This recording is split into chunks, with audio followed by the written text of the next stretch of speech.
ये ये बच्चों को बता रहे थे कि हम विलन का रोल करते हैं लेकिन हम बुरे नहीं हैं। तो मैं भी इनको एक बात बताना चाहता हूं कि जो चर्च में जितने नेगेटिव रोल होते हैं, चर्च में जितने नेगेटिव हम प्लेज करते हैं, जब 31 में भी 31 नाइट को प्ले होते हैं और भी होते हैं, तो जितने नेगेटिव रोल हैं वो चर्च के सबसे ज्यादा स्पिरिचुअल लोग करते हैं।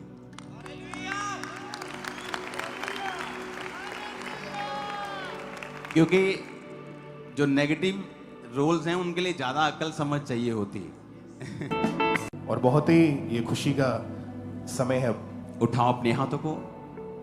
सभी गेस्ट को मैंने बोला आप स्टेज पे ले आए, आप क्यों नहीं जल्दी जल्दी कर रहे हैं, मुझे मालूम नहीं।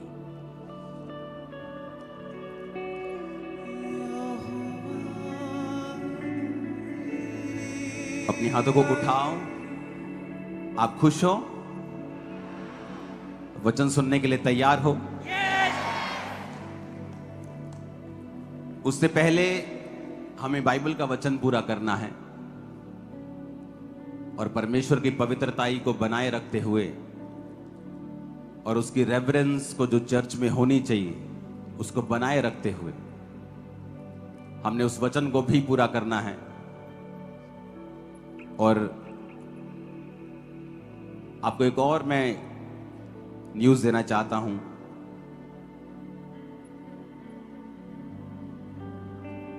उनतीस तारीख को हम गुरदासपुर में क्रिसमस सेलिब्रेशन करेंगे। कहां पे?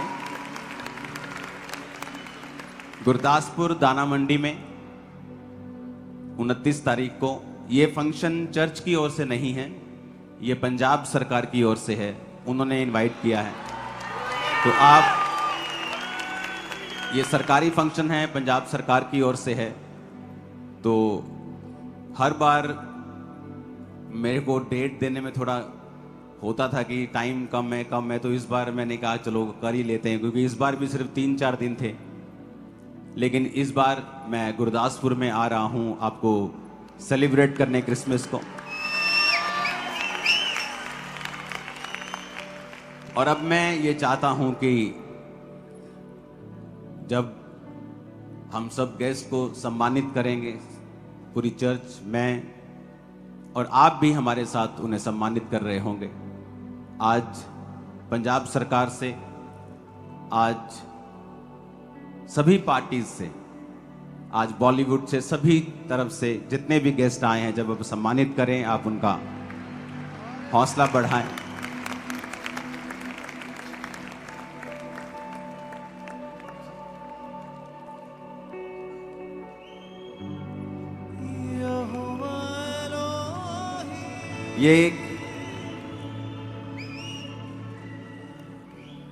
ये बच्चों को बता रहे थे कि हम विलन का रोल करते हैं लेकिन हम बुरे नहीं हैं। तो मैं भी इनको एक बात बताना चाहता हूं कि जो चर्च में जितने नेगेटिव रोल होते हैं, चर्च में जितने नेगेटिव हम प्लेज करते हैं, जब 31 में भी 31 नाइट को प्ले होते हैं और भी होते हैं, तो जितने नेगेटिव रोल हैं वो चर्च के सबसे ज्यादा स्पिरिचुअल लोग करते हैं।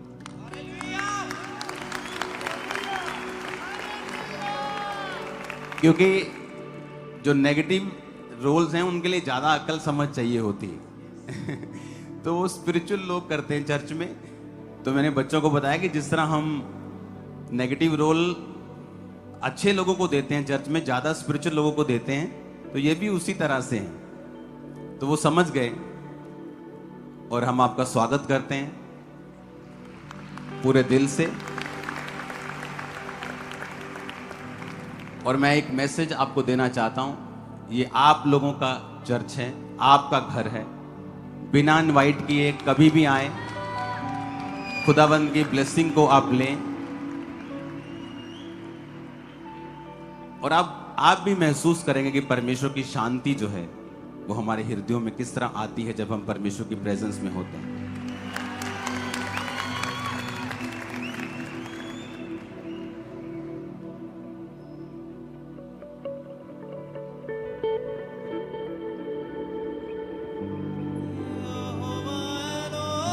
परमेश्वर के दास जो बॉलीवुड आर्टिस्ट हैं, विकास देव जी, उनको सम्मानित कर रहे हैं। और ये बहुत ही आदर की बात है। उसके बाद ब्रदर तेज सप्रू जी, जो कि बॉलीवुड और साउथ में बहुत ही एक अहम भूमिका निभाते हैं और परमेश्वर के दास के द्वारा उनको सम्मानित किया जा रहा है।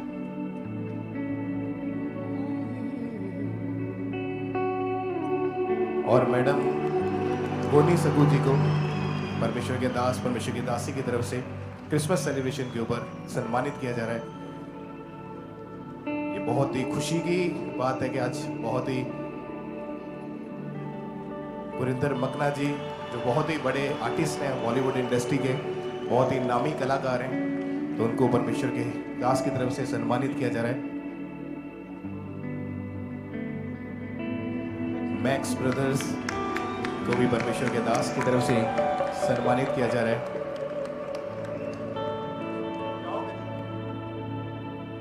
और ये हमारे सबसे अच्छे एक और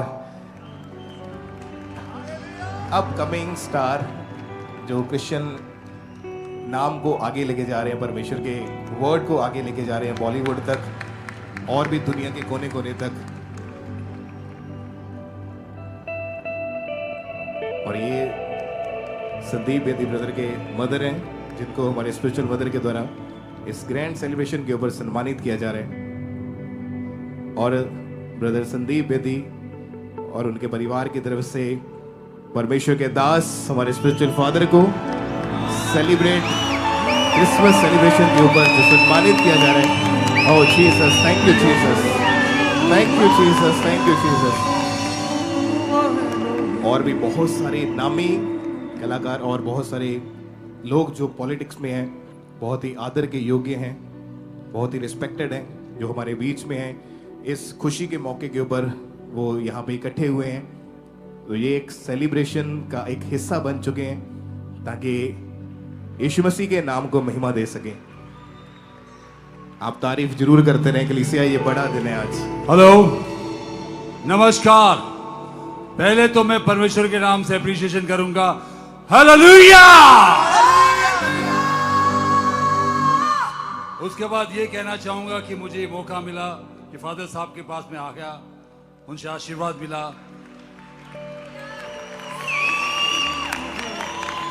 आज जो मैंने सुना फादर साहब के मुंह से, इन्होंने जो ज्ञान दिया, जो सच्चाई बताई, वो मेरे दिलो दिमाग में उतर गई।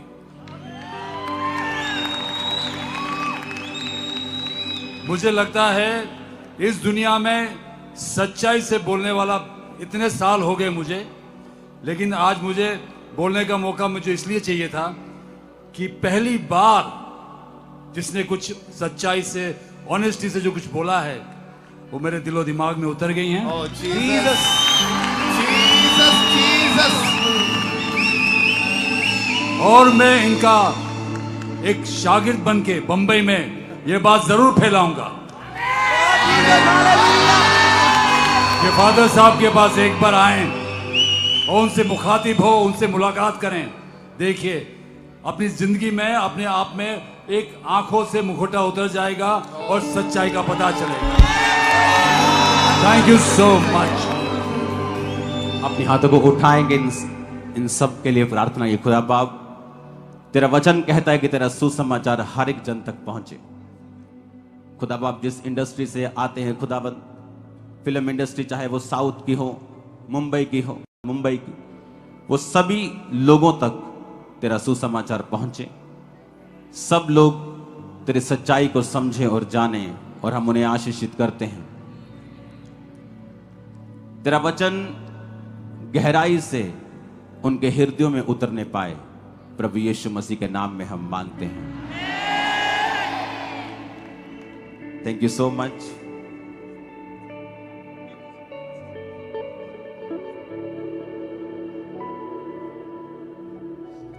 सबको happiest Christmas, merry Christmas, congratulations to all of you, जो बहुत ही बड़े स्टार्स बॉलीवुड से, साउथ से हमारे बीच में आए। तो हम उनका थैंक्स करते हैं, और परमेश्वर के दास की तरफ से उनको जो सम्मानित किया गया। तो अभी जो जलंधर के बहुत ही प्रसिद्ध GS सयाल साहब जी, जो कि बहुत ही एक नामी जलंधर में रहने वाले एक अच्छी पदवी के ऊपर सीए का काम करते हैं। और ये बहुत ही रिस्पेक्टेड दीपक बाली जी, जो कि आम आदमी पार्टी के जनरल सेक्रेटरी हैं, और ये क्रिसमस के दिन हमारे बीच में आए हैं प्रभु के नाम को महिमा देने के लिए क्रिसमस सेलिब्रेशन के ऊपर। और परमेश्वर के दास के द्वारा उनको इनवाइट किया गया था और आज ये हमारे बीच में है। मैडम राजविंदर कौर थियारा जी, जो कि जलंधर के हल्का इंचार्ज हैं, बहुत ही रिस्पेक्टेड है, हमारे बीच में है और बहुत ही अच्छा काम ये कर रहे हैं लोगों के लिए। और ये आज हमारे बीच में आए हैं क्रिसमस की शोभा को बढ़ाने के लिए। तो महिमा करें यीशु मसीह की। बंटू सब्रवाल जी हमारे बीच में हैं, कॉरपोरेशन में ये चेयरमैन है और बहुत ही ऊंची पदवी के ऊपर है और खुदावंद के नाम की प्रस्तिश करने के लिए, महिमा करने के लिए हमारे बीच में। और परमेश्वर के दास के द्वारा बहुत ही अच्छे तरीके से उनको जो गेस्ट ऑफ ऑनर का अवार्ड जो दिया जा रहा है। नितिन कोहली जी हमारे बीच में है, हल्का इंचार्ज, और बहुत ही अच्छी रीति के साथ ये दुनिया में काम कर रहे हैं और बहुत अच्छा नाम है इनका। पॉलिटिशियंस हैं और बहुत ही अच्छी भूमिका निभा रहे हैं इस दुनिया में काम करने के लिए। तो बहुत ही रिस्पेक्टेड हैं जो हमारे बीच में हैं। ब्रदर विनीत तीर जी, जो कि जलंधर के मेयर हैं, बहुत ही अच्छे स्वभाव के और अच्छे काम को करते हैं और आज हमारे बीच में क्रिसमस सेलिब्रेशन के ऊपर आए हैं और परमेश्वर के दास के द्वारा उनको सम्मानित किया जा रहा है, उनको जो अवार्ड दिया जा रहा है। ब्रदर गुंजीत सिंह सयाल जी, ये भी हमारे बीच में है। ये बहुत ही अच्छे इंसान है और सीए का ये बहुत ही अच्छा जो काम करते हैं और बहुत ही अच्छा नाम है इनका। मुकेश सेठी जी हमारे बीच में है और ये आम आदमी पार्टी में बहुत ही अच्छी भूमिका के ऊपर काम करते हैं। तो बहुत ही रिस्पेक्टेड है हमारे, जो यहाँ पे यीशु मसीह के नाम को महिमा देने के लिए आए हैं। रॉबिन सांपला जी जो हमारे बीच में है, यूथ प्रेसिडेंट है ये जलंधर के और बहुत ही अच्छा ये काम करते हैं लोगों के लिए, बहुत ही अच्छा एक मैसेज देते हैं हमेशा। जसकरण जी हमारे बीच में है, आईपीएस ऑफिसर है, बहुत ही इनका नाम है। तो खुदावंद के नाम को महिमा देने के लिए हमारे बीच में मौजूद है, को ऊंचा करने के लिए। दविंदर गोला जी और परमेश्वर का सोशली भी बहुत ये काम करते हैं, दुनिया में अच्छी काम करने की भूमिका निभा रहे हैं। ब्रदर काकू आलूवालिया जी हमारे बीच में है, बहुत ही रिस्पेक्टेड है और ये आज क्रिसमस सेलिब्रेशन के ऊपर हमारे बीच में यहाँ पे मौजूद है।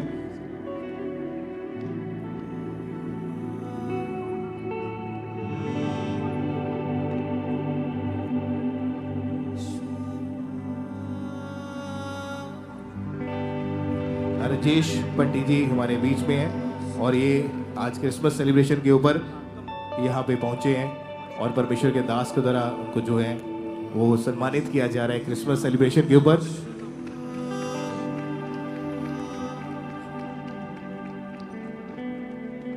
राजेश पदम जी ये भी हमारे बीच में मौजूद है क्रिसमस सेलिब्रेशन के ऊपर और बहुत ही अच्छा ये काम करते हैं, पंजाब में बहुत ही अच्छी पोजीशन के ऊपर है और खुदावंद के नाम को महिमा देते हैं। और भी बहुत सारे स्पेशल गेस्ट जो हमारे बीच में हैं, तो उनको भी हम सम्मानित कर रहे हैं जो सोशली बहुत ही काम करते हैं। और ब्रदर विकास नेव जी जो कि स्टार प्लस में एक बहुत ही अच्छी भूमिका के ऊपर परमेश्वर के नाम को यहाँ महिमा देने के लिए और यहाँ पे पहुंचे हैं।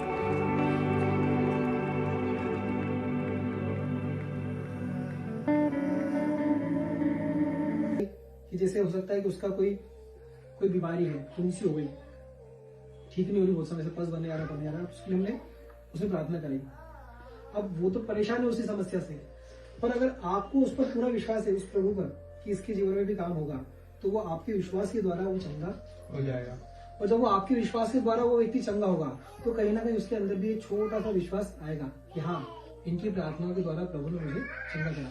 फिर वो आपको नहीं पता कि तीसरी बार खुद से वो कोई ना कोई सब्जेक्ट लेके परमेश्वर से प्रार्थना करेगा, और जब तीसरी बार परमेश्वर उसकी सुनकर और वो काम को पूरा कर देगा, तब वो आपको आके गवाही देगा कि हाँ, यीशु सच्चा है। अब क्या होगा, तीसरी बार के बाद में चौथी बार वो अंधा विश्वास करेगा। अब वो चौथे को बोलेगा क्या समस्या तेरे जीवन में, चल मेरे को बता, नोट डाउन करेगा। अब वो प्रार्थना करेगा ईश्वर से, काम होगा। अब वो इतने विश्वास के साथ लोगों को बताएगा कि प्रभु यीशु जो है चंगा करने वाला है, प्रभु यीशु बचाने वाला है, प्रभु यीशु ने मेरी प्रार्थना सुनी, मेरी बीमारी को चंगा करे, वो आपको भी ठीक करेगा। और वही विश्वास जीवन भर अगर वो बना के रखता है तो वो एक सच्चा विश्वासी है। Hallelujah, hallelujah. पर क्या होता है, जैसे जैसे प्रभु हमारी सुनने जाता है, सुनते जाता है, हम लोग धीरे धीरे आदी हो जाते हैं। क्या हमने प्रार्थना करी, 1-2 दिन में जवाब आ जाएगा, हम लोग आदी हो जाते हैं। फिर हम उस प्रकार का जो प्रेम है ना प्रभु से, वो नहीं रखते।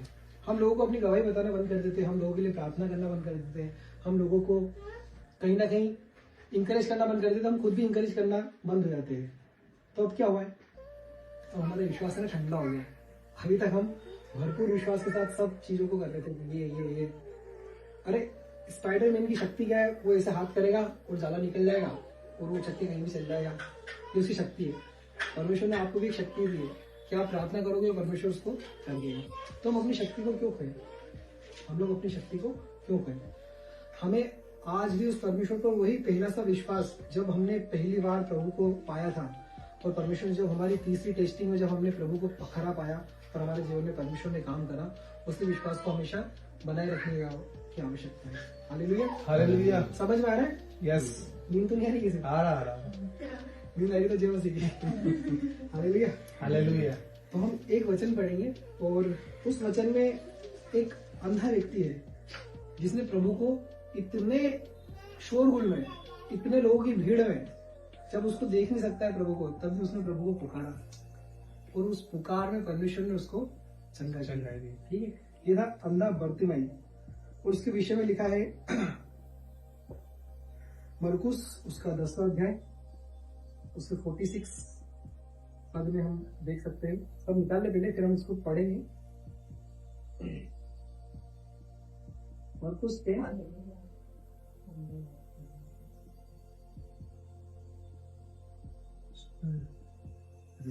निकाल समझ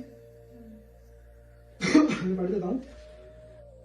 46 यहां से पढ़ रहा हूं आगे। अंधे बर्तिमाई का दृष्टांत। फिर वे यरीहो में आए और जब वह उनके चेले और एक बड़ी भीड़ यरीहो से निकलती थी, तब तीमाई का पुत्र बर्तिमाई, एक अंधा भिखारी, सड़क के किनारे बैठा था। यह सुनकर कि यीशु नासरी है, पुकार कर कहने लगा, हे दाऊद की संतान, यीशु मुझ पर दया कर। बहुतों ने उसे डांटा कि चुप रहे, पर वह और भी पुकारने लगा, हे दाऊद की संतान, मुझ पर दया कर। तब यीशु ने ठहर कर कहा, उसे बुलाओ। और लोगों ने उस अंधे को बुलाकर कहा, ढाढ़स बांध, उठ, वह तुझे बुलाता है। वह अपना कपड़ा फेंक कर शीघ्र उठा और यीशु के पास आया। इस पर यीशु ने उससे कहा, तू क्या चाहता है कि मैं तेरे लिए करूं? अंधे ने उससे कहा, हे रब्बी, यह कि मैं देखने लगूं। यीशु ने उससे कहा, चला जा, तेरे विश्वास ने तुझे चंगा कर दिया है। वह तुरंत देखने लगा और मार्ग में उसके पीछे हो लिया। हालेलुया। स्टोरी स्पष्ट है, हमको सब समझ में आ रहा है यहाँ पर क्या हो रहा है और क्या नहीं हो रहा है। पर समझने वाली बात यह है कि यीशु मसीह ने क्या कहा। आप इसका जो 52वां पद है, इसमें लिखा है, यीशु ने उससे कहा, चला जा, तेरे विश्वास ने तुझे चंगा। किसने करा है? विश्वास। यीशु मसीह ने। चंगा यीशु मसीह ने कराया, पर इस विश्वास ने कि यीशु मुझे चंगा कर सकता है, उसने उतने जोर से पुकारा। और लिखा गया यहाँ पर, देखो आप, जब वो यरीहो में आए तब वहां और उसके चेले और एक बड़ी भीड़ यरीहो से निकलती थी। जब भीड़ जब जाती है ना बहुत सारी, तो भगदड़ होती है, आवाज बहुत ज्यादा होती है, शोरगुल होता है। तो रैली निकलती है तो कितनी आवाज होती है। उस आवाज में भी उसने कितनी जोर से चिल्लाया होगा कि यीशु मसीह ने सुन लिया। और लोग बोले कि चुप रहे, मतलब उसने उसके हाई लेवल का जो चिल्लाना होगा उसका, उससे चिल्लाया उसने। वो चिल्लाया क्या उसने? हे यीशु, दाऊद की संतान, मुझ पर मुझे चंगा करने बोला उसने। दया कर। क्या बोला उसने? दया कर। हालेलुया। नोट करना इस बात को। उसने बोला, हे दाऊद की संतान, मुझ पर दया कर। अगर वो पुकार बोलता, हे यीशु, दाऊद की संतान, मुझे चंगा कर, तो हो सकता है शायद वो चंगा न हो पाता। पर उसने बोला, मुझ पर दया कर। दया करो तो तुम पर भी दया की जाएगी। हालेलुया। तब क्या हुआ कि लोगों ने उसे बुलाया उसको बोला कि ढांढस बांध, उठ, वो तुझे बुलाता, तेरी लॉटरी लग गई बेटा। उनको भी विश्वास था, उन लोगों को भी विश्वास था कि ये आज चंगा हो जाएगा, तब उसको लोगों ने उठाया। और एक वाक्य और इसलिए कि 50वें पद में लिखा है, वह अपना कपड़ा फेंक कर शीघ्र उठा। जो कपड़ा उसको पिलाया जाता था उस समय, जो गरीब, जो भिखारी लोग होते थे, उनको एक अलग सा वस्त्र डाला जाता था ताकि उससे लोग जो है उनको भिखारी जाने। उसने अपना वो वस्त्र फेंका। मतलब अभी अंधा है, उसने यीशु मसीह को देखा नहीं है, वो जानता नहीं यीशु मसीह कैसे दिखता है, वो ये नहीं जानता क्या हो रहा है, बस उसने कहीं ना कहीं यीशु मसीह का नाम सुना था कि वो चंगा करने वाला है। और जब उसको ये पता लगा कि आज मेरे रोड से या मैं जिस जगह पे बैठा हूँ वहां से यीशु मसीह जाने वाला, तो उसने अंधेपन में ही जोर जोर से पुकारना शुरू करा। क्योंकि अगर वो समय वो नहीं पुकारता तो हो सकता है जीवन भर वो अंधा ही रहता, और परमेश्वर ने उसको चंगा करा। तो बताओ ये अंधा विश्वास था कि नहीं था? अंधा विश्वास था कि नहीं था? हमारा विश्वास कैसा? हम तो देखते, हमने तो इतनी सारी गवाहियां देखी, अपने इतने सारे चमत्कार देखे, फिर भी हम कहीं ना कहीं घबरा जाते हैं, डर जाते हैं कि यार काश ऐसा होगा कि नहीं होगा। वो तो अंधा था, उसने कोई चमत्कार देखा नहीं, उसने सिर्फ कानों से सुना था कि यीशु मसीह चंगा करता है। Hallelujah, hallelujah. आज ये अंधा विश्वास प्रभु हमसे भी चाहता है। क्यों यीशु मसीह बोलता है कि तुम जब बोलोगे इस पहाड़ से उखड़ जा, तो उखड़ जाएगा। किसी भी समस्या का पहाड़ क्यों ना हो, बीमारी का पहाड़ क्यों ना हो, तो पूरे विश्वास के साथ और अंधे विश्वास के साथ बोलोगे अरे मेरा यीशु उखड़, उसको उखड़ना ही पड़ेगा। अगर हम उसको पालने पोसने लग जाएंगे ना तो कभी नहीं जाएगा, उसको भगाना है। Hallelujah, hallelujah. तिमाई के बेटे बर्तिमाई को उस दिन चंगाई मिल गई। यीशु मसीह ने कहा कि जा, तेरे विश्वास ने तुझे चंगा किया। और ये चंगाई केवल चंगाई नहीं थी, एक दया थी। और उसके बाद में उसने जो करा है उस पर भी नोट करना। आखिर में क्या लिखा है 52वें पद को अगर हम फिर से कोई कर दीजिए जोर से। यीशु ने उससे कहा, चला जा, तेरा विश्वास ने तुझे चंगा कर दिया है। और वह तुरंत देखने लगा और मार्ग में उसके पीछे हो लिया। हालेलुया। यीशु मसीह ने क्या बोला उसको? चला जा। कहाँ जा? अपने घर जा, अपने लोगों में जा, जिनको तू नहीं देखता जा, देख, मिल। पर उसने क्या करा? अब वो उसके पीछे हो लिया। ये उसकी चंगाई का, हमेशा की चंगाई का एक सबूत है कि वो उसके पीछे हो लिया, मतलब अब वो चले गया। अब एक दृष्टांत और देखेंगे हम, जो सेम ऐसे ही दृष्टांत है, और वो व्यक्ति देख सकता है। वो व्यक्ति धनाढ्य है, वो भी यीशु मसीह के पास में आता है और यीशु मसीह उसके लिए भी रुकता है। ठीक है। वो कहाँ मिलता हूँ मैं? इसकी जस्ट पीछे आएंगे हम। मरकुस उसका 10वां अध्याय, उसके 17 पद से हम आगे तक पढ़ेंगे। यहाँ पर हेडिंग पढ़ना है पहले, धनी युवक और धनी जीवन।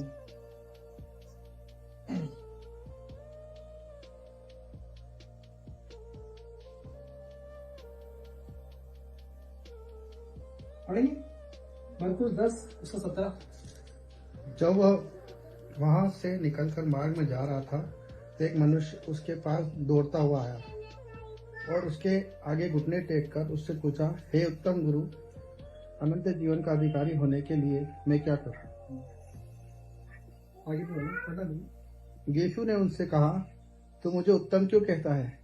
कोई उत्तम नहीं, केवल एक, अर्थात परमेश्वर। तू आज्ञाओं को तो जानता है, हत्या न करना, व्यभिचार न करना, चोरी न करना, झूठी गवाही न देना, छल न करना, अपने पिता और अपनी माता का आदर करना।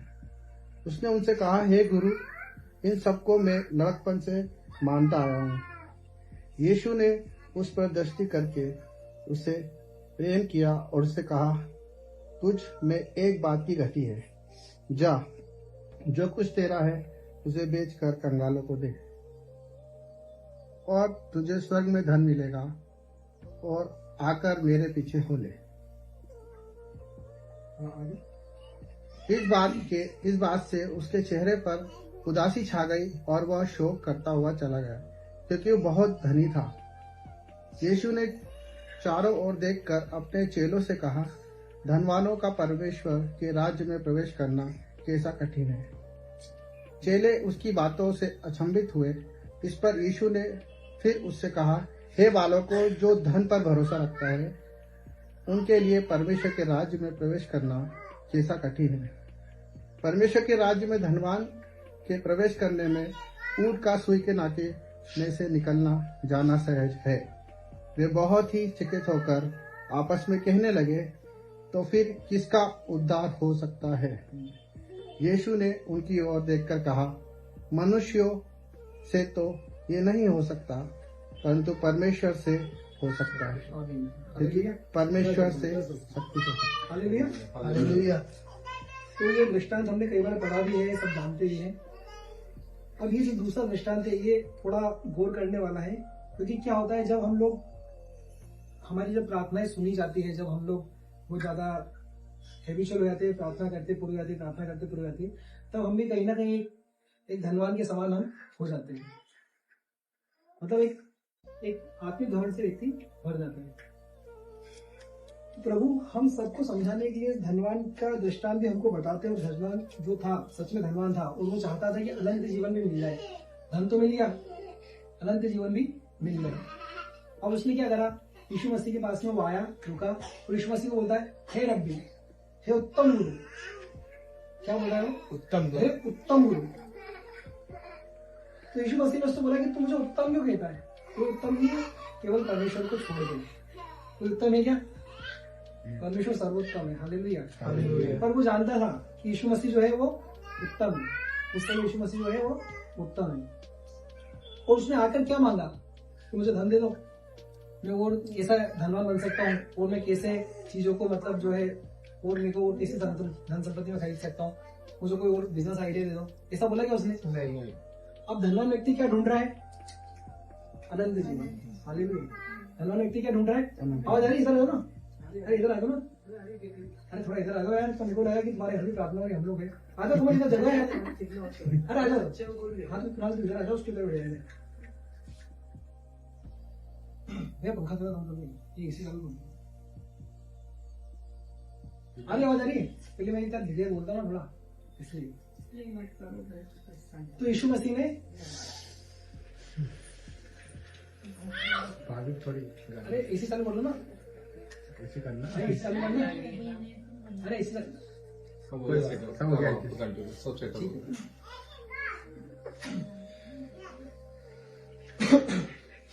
तो 17 पद में लिखा है कि हे उत्तम गुरु, अनंत जीवन का अधिकारी होने के लिए मैं क्या करूं? इसको अनंत जीवन नहीं पर अनंत जीवन का अधिकारी होना है।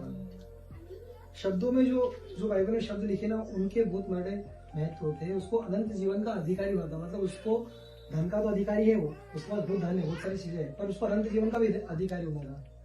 अब अनंत जीवन का अधिकारी होने के लिए उसको पे करना पड़ेगा। कैसे मिलेगा? क्या अनंत जीवन मिल जाएगा, पर अनंत जीवन का अधिकारी अगर आपको होना है तो उसके लिए बहुत बड़ी रकम आपको पे करना पड़ेगी। और क्या करना पड़ेगी उसके लिए? उसके लिए आपकी सारी धन संपत्ति आपको बेचना पड़ेगी, कंगालों को दान करना पड़ेगा और यीशु मसीह के पीछे होना पड़ेगा। तो यीशु मसीह आपको बोला तो अनंत जीवन का अधिकारी भी हो जाएगा, मतलब कभी नहीं मरेगा तू, और तू उसका एक अधिकार जमा लेगा। कितनी बड़ी बात उसने यीशु मसीह से मांग ली। हमको लग रहा है किसी को अनंत जीवन मांग रहा है, अनंत जीवन नहीं मांग रहा है, वो मांग रहा है अनंत जीवन का अधिकारी होने के लिए मैं क्या करूं? तो यीशु मसीह ने उसको साधारण सी बात बोली कि तो आज्ञाओं को मान। और वो बोलता है कि प्रभु इन आज्ञाओं को तो मैं बचपन से मानता आया हूँ। लड़कपन मतलब बचपन से मैं सारी चीजों को मान रहा हूँ, फॉलो कर रहा हूँ, सब कुछ मैं कर रहा हूँ। तब यीशु मसीह बोला फिर एक बात की तो तुझमें कमी है, तू जा अपनी सारी धन संपत्ति जो है बेच दे, कंगालों को दे दे और मेरे पीछे हो ले, और स्वर्ग में तुझे आनंद जीवन मिल जाएगा। उसने क्या करा? उसने खुश हो गया? वो नहीं, निराश हो गया, उदास हो गया। प्रभु ने जो रास्ता बताया वो सच्चा रास्ता है कि नहीं? प्रभु ने जो रास्ता बताया वो सच्चा रास्ता है कि नहीं? अगर वो यीशु मसीह के पीछे चलेगा तो उसको क्या अनंत जीवन नहीं मिलेगा? आप बताइए। अनंत जीवन धरती पर है ही नहीं। यीशु